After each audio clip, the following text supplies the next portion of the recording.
திராவிட முன்னேற்ற கழகத்தை தீய சக்தி என்றாலும் அதனுடைய தலைமையை பற்றி நான் ஒரு மரியாதை தருகிறேன் என்பதற்காகத்தான் மன்னிப்பு கேட்டிருக்கிறார். முதலமைச்சர் சாரி சொன்னதை வரவேற்க, இதுதான் ஒரு நல்ல ஜனநாயகத்துடைய நடைமுறை. அவர் சார்பா நான் சாரி.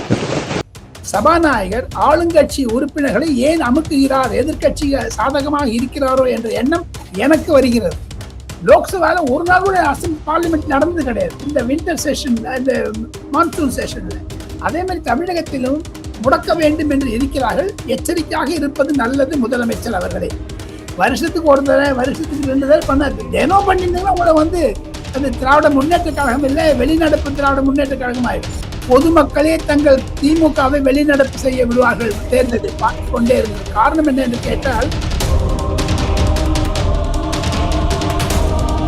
விஜய் அவர்களும் கர்நாடகா முதலமைச்சர் சிவகுமார் அவர்களும் சந்தித்து பேசுவார்களானால் விஷயம் தீர்ந்துவிடும். அவர்கள் வருவார்களா வரமாட்டார்களா என்று தெரியாது. நாளை மறுநாள் அந்த கூட்டம் நடைபெற இருக்கிறது. அதற்கு டெல்லியிலிருந்து பல அதிகாரிகள் சென்னை வந்து விட்டார்கள். நேற்று முதல் நாளிலிருந்து வட இந்தியாவில் பல சுற்றுப்பயணங்களை முதலமைச்சர் மேற்கொள்ள வேண்டும். அவர் நன்றாக ஹிந்தி கொஞ்சம் பேசுறாரு.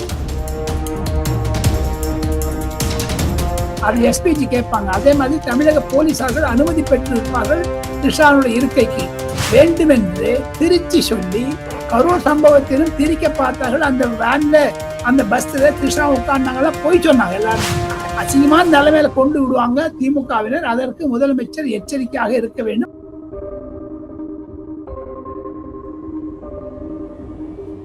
KN நேரு சொன்னதற்கு பிறகு எடப்பாடி பழனிசாமி சபாநாயகர் பேச இருக்க வேண்டும். சபாநாயகர் கட் பண்ணி விட்டார். எது இருப்பினும் சபாநாயகர் சிறப்பாக செயல்படுகிறார் என்ற ஒரு உண்மையான நிலவரம் இருந்தாலும், சபாநாயகர் ஆளுங்கட்சி உறுப்பினர்களை ஏன் அமுக்குகிறார், எதிர்கட்சி சாதகமாக இருக்கிறாரோ என்ற எண்ணம் எனக்கு வருகிறது. அதை சபாநாயகர் பேலன்ஸ்டா இருந்தால் நல்லா இருக்கும். இனிமேல் இன்னும் போக போக இந்த தமிழ்நாட்டு அசம்பிளியில நிறைய வம்பு வரும். அபிநயம் ரகனை பண்ணுவாங்க. பொதுமக்களிடையே அரசாங்கம் ஸ்டெடியா இல்லை, ஸ்டெபிலிட்டி இல்லை என்பதை காண்பிப்பதற்காக. ஏன்னா லோக்சபால பண்ணிட்டு இருக்காங்க காங்கிரஸ், அதையே சட்டசபையில திமுக பண்ணுது.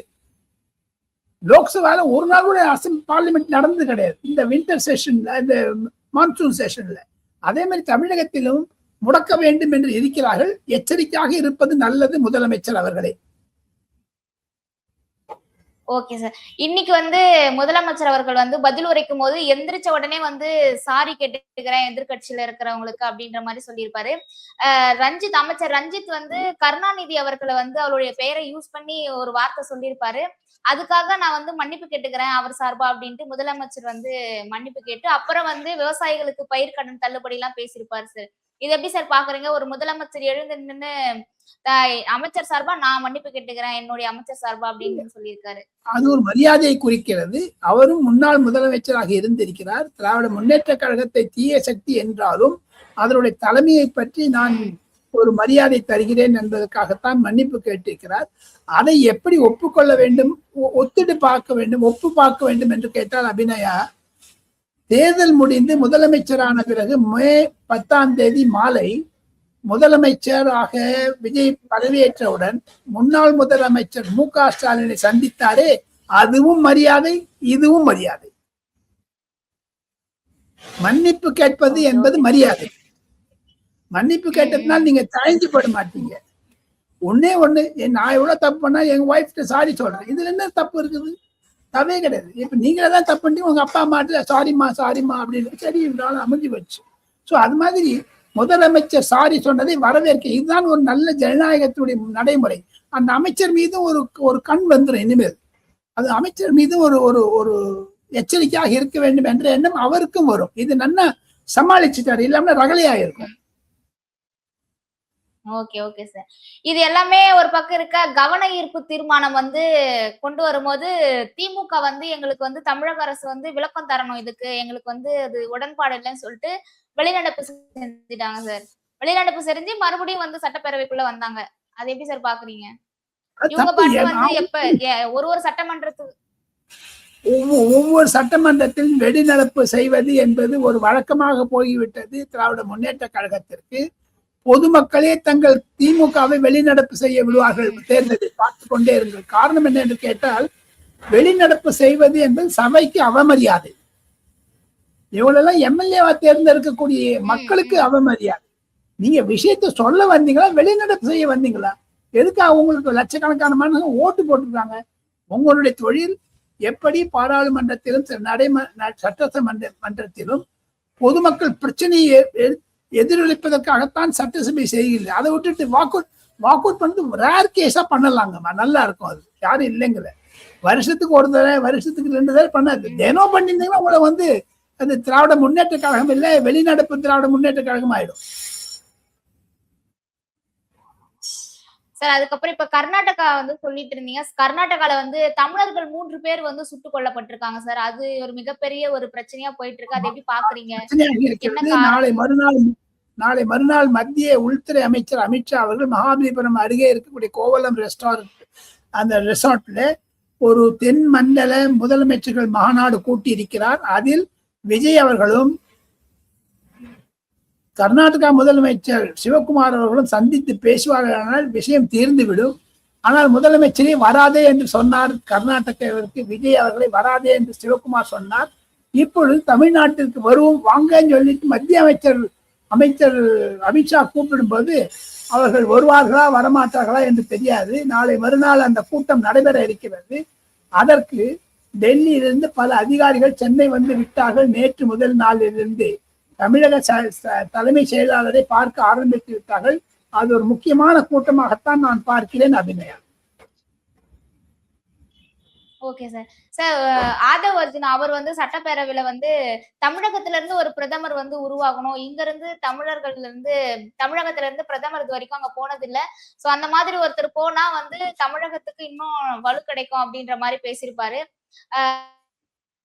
இதுக்கு வாய்ப்பு இருக்கா சார் அங்க டெல்லியில இருந்து? நீங்க எப்படி பாக்குறீங்க? கண்டிப்பாக வாய்ப்பு இருக்கிறது. பொதுமக்களுடைய ஆசை அனுபவம் எல்லாம் இருந்தால் விஜய் மீது கண்டிப்பாக இருக்கிறது. ஆனால் இதிலிருந்து ஒன்று நிச்சயமாகிறது. ராகுல் காந்தி பிரைம் மினிஸ்டர் ஆவாரா இல்லையா என்பதை தமிழ்நாட்டிலிருந்து அவர் வரவில்லை. ராகுல் காந்தி அவர் உத்தரப்பிரதேசத்தில் வருகிறார்.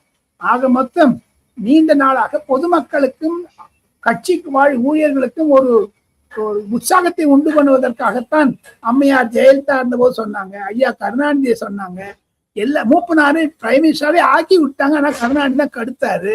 இவ்வளவு இருக்குது. முதலமைச்சர் ஆக வேண்டும் என்ற எண்ணம் இருந்தாலும் என்னுடைய ஒரு மனதில் படுவது என்ன என்று கேட்டால், வட இந்தியாவில் பல சுற்றுப்பயணங்களை முதலமைச்சர் மேற்கொள்ள வேண்டும். அவர் நன்றாக ஹிந்தி கொஞ்சம் பேசுறாரு, ஆங்கிலமும் பேசுகிறார். வட இந்திய அரசியலை கண்டுபிடித்து பேச ஆரம்பித்து விட்டார் என்பதுதான் என்னுடைய கருத்து Abhinaya. Sir okay sir. Sir இப்ப முதலமைச்சருடைய நிகழ்ச்சி ஒரு முக்கியமான நிகழ்ச்சி. அதுல எல்லாமே அவருடைய குடும்பம் சார்ந்த எல்லா நபரும் கலந்துப்பாங்க. அதுல குறிப்பா இப்ப த்ரிஷா அவர்கள் உடனே எல்லா நிகழ்ச்சியிலயும் முதல் உரிமையோட அவங்க அப்பா அம்மா பக்கத்துல உட்கார்றது ஒரு மிகப்பெரிய ஒரு சர்ச்சையா போயிட்டு இருக்கு. இது முதலமைச்சர் பெர்மிஷனோட தான் போறாங்களா என்ன? அது எப்படி சார்? அது எப்பவுமே அரசாங்கத்துடைய ஃபங்க்ஷன்ல அரசாங்க ஃபங்க்ஷன்ல முக்கியமான சீட் கொடுக்கும் போது அந்த லிஸ்ட் சீஃப் மினிஸ்டர்கிட்டையும் பிரைம் மினிஸ்டர்கிட்டையும் காமிப்பாங்க. உதாரணத்துக்கு சொல்ல வேண்டும் என்றால், பிரதமர் வருகிறார் என்றால் சென்னைக்கோ யாரோ அந்த டயஸ்ல யார் உட்காருவாங்கிற லிஸ்ட் அவங்களே காமிச்சுடுவாங்க. அது எஸ்பிஜி கேட்பாங்க. அதே மாதிரி தமிழக போலீசார்கள் அனுமதி பெற்று இருப்பார்கள் த்ரிஷாவுடைய இருக்கைக்கு. அதனோட தப்பு இருக்காம நான் பாக்குறேம்மா. ஒரு ஒரு ஒரு ஒரு இஷ்டமான பொதுமக்கள் வேண்டுமென்றே அதை திசை திருப்புகிறார்கள். போதாத குறைக்கு அந்த த்ரிஷா சம்பவத்தை தான் வேண்டுமென்று திருச்சி சொல்லி கரூர் சம்பவத்திலும் திரிக்க பார்த்தார்கள். அந்த வேன்ல அந்த பஸ்ல த்ரிஷா உட்கார்ந்தாங்கலாம் போய் சொன்னாங்க. எல்லாரும் ஜனநாயகன் படத்துக்கு வீடியோ எடுத்தாங்க, பிலிம் எடுத்தாங்கலாம் சொல்றது. அதெல்லாம் தவறான கருத்து. இதையெல்லாம் வேண்டுமென்றே செய்வது ரெட் ஜெயண்ட் என்று சொல்லக்கூடிய திமுகவின் சார்பாக நடக்கக்கூடிய சினிமா கம்பெனி. அது இன்னும் போக போக பாத்தீங்கன்னா அசிங்கமான நிலைமையில கொண்டு விடுவாங்க திமுகவினர். அதற்கு முதலமைச்சர் எச்சரிக்கையாக இருக்க வேண்டும். ஆனால் அவருடைய இஷ்டங்க வருது வராது, அவனும் ஒரு சிட்டிசன் தானம்மா, ஏன் வரக்கூடாது? பாக்குறாங்க எல்லாரும். நான் டெல்லியில சொன்ன அந்த அம்மா கை காமிக்கிறாரு, இவனு கை காமிக்க எல்லாருமே காமிக்கிறார், நான் கூட கை காமிச்சு பார்க்கிறேன். இதுல என்ன இருக்குது? எது இருப்பாலும் வெயிட் அண்ட் வாட்ச். அவர் செய்வது நல்லதாகத்தான் வருகிறது அபிநயா. Okay sir. சார் இப்ப தாவேக ஆட்சி அமைச்சு 100 நாள் ஆகுது சார். அந்த சரிதத்தை எப்படி பாக்குறீங்க சார்? 100 நாள் கடந்திருக்கு தாவேக்கா ஆட்சியில. 100 நாளுக்கு 100 மார்க்குக்கு 95 மார்க் தரலாம். நிறைய விஷயங்களை தமிழ்நாடு அரசாங்கம் செய்திருக்கிறது. திராவிட முன்னேற்ற கழகத்திற்கு ஒரு எதிர்வினையாக இருக்கக்கூடிய ஓட்டுகளை பெற்ற தமிழக வெற்றி கழகத்தினுடைய அரசு சிறப்பாக செயல்படுகிறது. டெல்லியில் பல வரவேற்பு இருக்கிறது. இன்று காலை கூட ஜனாதிபதி அலுவலகத்தில் பிரதமர் நரேந்திர மோடி அவர்கள் பேசும்பொழுது கூட தமிழகத்தில் 100 நாட்கள் ஆகிவிட்டது விஜய் அரசாங்கத்திற்கும் மேற்கு வங்காள அரசாங்கத்திற்கும் என்று புகழ் பாடினார். ஆக மொத்தம் டெல்லியிலும் விஜயனுடைய 100 days எதிரொலிப்பதாகத்தான் பார்க்கிறேன்.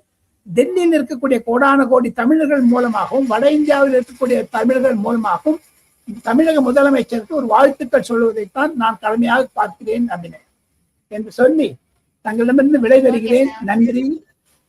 தேங்க்யூ.